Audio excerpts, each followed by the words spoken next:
am the chief of the Human Motor Control Section at the National Institute of Neurological Disorders and Stroke. So we're going to be talking about focal dystonias.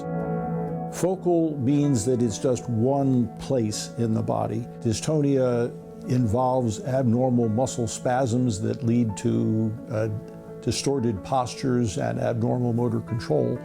And these focal dystonias can involve different parts of the body. One of my principal interests has been focal dystonia of the hand.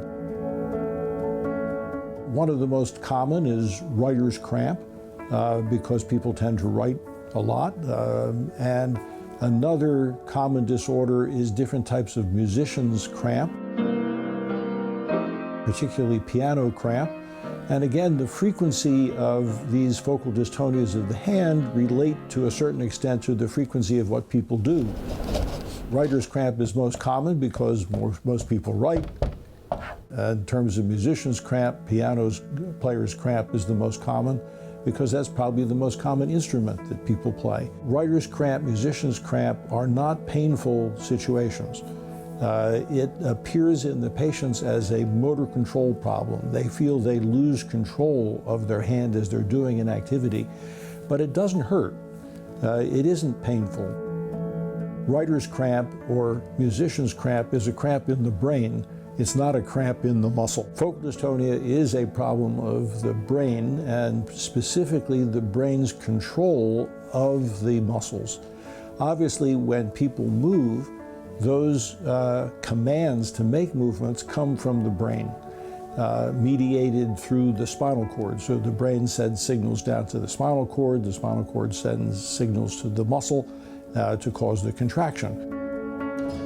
In dystonia, if you look at the brain, at least superficially, it looks normal. So it's not easy to say, well, there is the problem. We can see that there are abnormalities in the basal ganglia. These are the deep nuclei in the brain.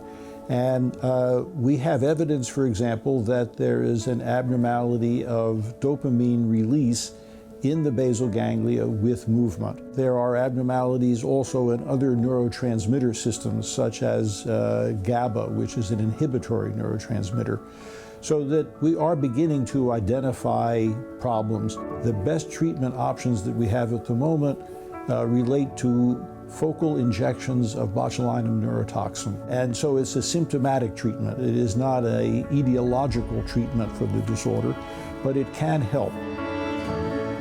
There are some people that are probably predisposed to this.